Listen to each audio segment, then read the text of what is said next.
السلام علیکم ګرانو دوستانو، انشاءالله چې تاسو په ټول وخت جوړ وئ. زه ستاسو دوست لطیف مهربان یم له یو نوي ویډیو سره. ګرانو ملګرو، نننی ویډیو د مونږ دی یو ویب سایټ تاسو ته معرفي کوم چې تاسو کولی شئ هلته پښتو ترجمه وکړئ.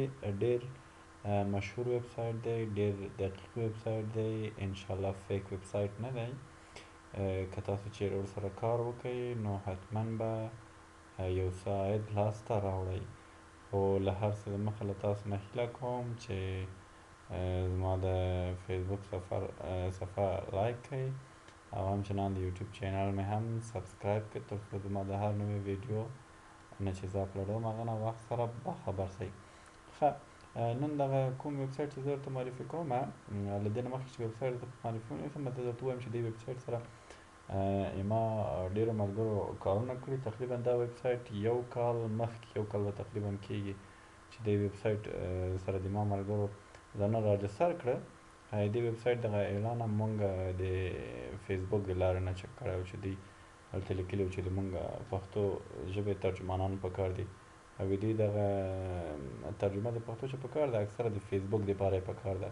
که تاسو نوټ کړي وي فیسبوک ډېر ځایونو کې نوټیفیکیشن ورکوي هر خپل یوزر ته، بالخصوص هغه یوزرانو ته چې په افغانستان کې اوسیږي او په پښتو پوهیږي چې موږ سره کومک وکړي په ترجمه کې. البته فیسبوک په تاسو باندې مفته کوي، خو دلته دا ویب سایټ چې دی که تاسو دې ویب سایټ سره دوی چې کله تاسو ته پروجیکټ ډیلیږي نو په 2 ساعتو یا 3 ساعتو کې آنلاین د دې ویب سایټ په طریق نه به تاسو ورسره کار کوئ.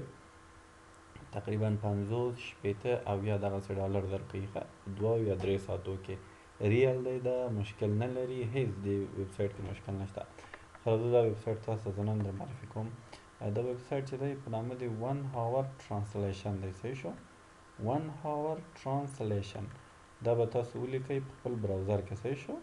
1 هاور ټرانسلیشن به ولیکئ، هغه نه بعد به تاسو څه شي ته راځئ؟ رجسټر ته راځئ. صحیح دی؟ رجسټر باندې به کلیک کوئ. خو تاسو یو شی په یاد وي چې تاسو به ایز ا ټرانسلیټر دلته څه کوئ. صحیح شو؟ جوین کوئ دا ویب سایټ ایز ا ټرانسلیټر، یعنې د ټرانسلیټر په صفت باندې دلته به راځئ. څه به کوئ؟ خپل نوم به ورکوئ. صحیح شو؟ نوم نه بعد دلته یوزر نیم مو ورکوئ، دلته مو ایمیل ورکوئ، پاسورډ ورکوئ، بیا مو پاسورډ کنفرم کړئ. دلته به پرسنل بخښنه غواړم، دلته به ایز ا ټرانسلیټر به انتخابوئ. صحیح شو؟ ولې چې دلته ته خو ورته وایې چې آیم ا ټرانسلیټر، زه ترجمان یم، دلته تاسو سره ترجمه تاسو ته کوم. صحیح شو؟ هلته به آیم ناټ ا روبوټ انتخابوئ چې کوم شی راځي ورته د ګوګل هغه به مخکې وړئ، آی اګري سیو کنټینیو به کوئ. صحیح شو؟ خو زه اوس دې نه وځم، ولې د ما خو یوزر شو، داسې به تاسو داسې رجسټر کوئ، مشکل نه لري. صحیح شو؟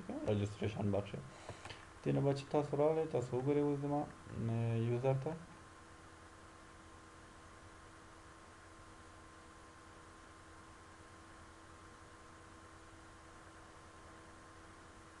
ګورئ ما یوزر دلته دی. صحیح شو؟ زه سبمیټ کوم.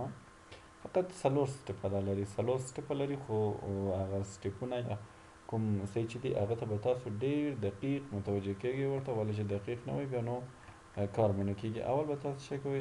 اکاونټ انفارمیشن به ورکوئ. صحیح شو؟ اکاونټ انفارمیشن کې به نوم ورکوئ، ایمیل ورکوئ، شمیره به ورکوئ. صحیح شو؟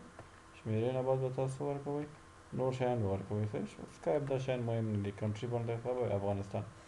هغه نه بعد تاسو راځئ لنګویج سکلز کې یور نیټیو لنګویج، تا مورنۍ ژبه چې ته به ورته پښتو انتخابوئ. فرض که ولې ته له انګلیسي نه پښتو ته او له پښتو نه انګلیسي ته به ترجمه کوې. صحیح شو؟ دغسې دا به ورته پښتو انتخابوئ، لاندې به ورته پښتو انتخابوئ. دلته به تاسو راځئ چې د تاسو سورس کوم لنګویج کوم ژبه مو غواړئ چې هغه نه تاسو خپل هغه کوم ژبه چې تاسو هدف دی هغه ترجمه کوئ هغه ته. دلته به راځئ څه شی به ورته انتخابوئ. ګورئ تاسو ما دلته ورته لاندې انتخاب کړی. صحیح شو؟ خو زه راځئ بیا سر نه انتخاب، دلته به زه ورته انګلیسي خوښوم. صحیح شو؟ ورته یم انګلیسي زما سورس لنګویج شو او ټارګټ لنګویج مې زه غواړم د انګلیسي نه ترجمه وکړم پښتو ته. صحیح دی؟ ور پی پی چې ووایي راځي دلته پښتو ته به څه کوئ؟ اډ کوئ به. صحیح دی؟ ګورئ دغه دی راغی دا پښتو ژبه. صحیح شو؟ دا خو مو شو، دا به هم سیو کوئ او کنټینیو کوئ. صحیح شو؟ هغه نه بعد راځئ سی وي او سرټیفیکیټ ته. ګوره دلته دا ځای کې ډېر مهمه دی، دې کې کوم شی چې تاسو ته مهمه دی سی وي ریزیومي.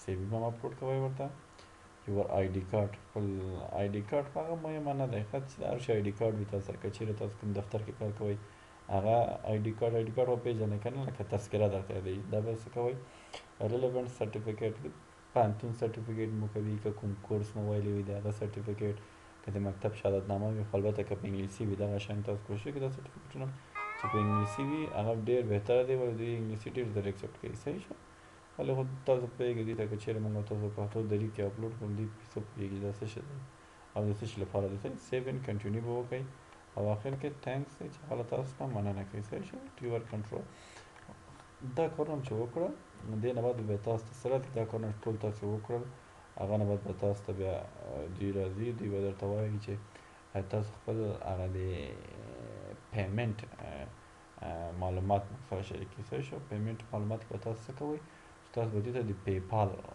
ادرس ورکوئ اکاونټ ادرس ورکوئ صحیح شو معلومات به ورکوئ انفارمیشن به ورکوئ نو پیپال مو چې ورکړه هغه نه بعد به تاسو نه یو په اول کې یو وړوکی غوندې ټیسټ اخلي ډېر ساده ټیسټ درنه اخلي چې یو وړوکی مضمون کیدای شي 15 یا 10 خطو مضمون درته راولېږي درته ووایي دا تاسو ترجمه کوئ او موږ ته یې بېرته راولېږي هغه به تاسو ورته ترجمه کوئ ورته وروبایلېږي بس انشاءالله هغوی به درته بېرته ایکسپټ یې کړي نو که تاسو چیرې له 1 هاور ټرانسلیشن سره کار وکئ او پروجیکټ یې درته راولېږي دوی ته چې کله پروجیکټ راځي بیا هغه تاسو ته ایمیل کوي ایمیل کې به درته رالیږي به تاسو باید هغه ایمیل په یو ساعت کې ایکسپټ کړئ که چیرې ایکسپټ نه کوي بیا نور خلک د دوی سره کار کوي هغوی ایکسپټ کوي بیا تاسو نه پروجیکټ ځي نو په دې هیله ګرانو دوستانو چې تاسو 1 هاور ټرانسلیشن سره ځانونه راجستر کړئ او ورسره کار وکړئ نو دا و زموږ د نن ورځې ویډیو خدای دې وکړي چې تاسو خوښه شوې وي او له 1 هاور ټرانسلیشن سره ځانونه راجستر کړئ ولې چې ډېر ښه ویب سایټ دی 100% کې صحیح ویب سایټ دی دقیق ویب سایټ دی فیک یا غلط یا دروغ ویب سایټ نه دی دې سره ډېر ملګري د ما له افغانستان نه کار کوي بیا درته خبره تکراروم چې 2 الی 3 ساعتو کې دا ویب سایټ تاسو ته 50 نه تر 70 ډالرو پورې نیولې پیسې درکوي هغه د پیسو اندازه ولې د 50 نه تر 70 پورې ښیم کیدای شي بعضې وخت 40 روپۍ هم درکړي ځکه چې کوم ویب سایټ یا کوم کمپنۍ دوی ته کوم شی ورکوي ترجمې دپاره بیا پیسې د هغوی په خوښوي فرض که فیسبوک دی فیسبوک نظر و نورو سایټونو ته یا نورو کمپنیانو ته پیسې ډېرې ورکوي صحیح دی او د دوی متنونه هم اکثره د فیسبوک باره کې دي کوم د ما ملګرو چې ترجمې کړي هغوی وایي یعنې دوی فرض که د افغانانو پوسټونه که رااخیستي وي فرض که د یو شي باره کې وي یعنې مثال په توګه چې داسې ووایي چې زه د دغه ولایت یم دغه به تاسو ترجمه کوئ انګلیسي ته چې زه د دغه ولایت یم دغه ځي که انګلیسي ورته راځي هغه بېرته پښتو ته ترجمه کوئ نو دومره مشکل نه دی ښه دوستانو تاسو ځانونه ورسره راجستر کړئ بیا د پیپال د اکاونټ معلومات مو ورکړئ نو ورسره بیا کار وکړئ چې پیسې وګټئ او نو ګران دوستانو دا و د موږ د نن ورځې ویډیو په دې هیله چې تاسو خوښه شوې وي تر بیا چې بل ویډیو نوې ویډیو سره د تاسو خدمت کې حاضرېږم تاسو ټول په لویه بخښنې خدای سپارم ښه وخت ولرئ د خدای په امان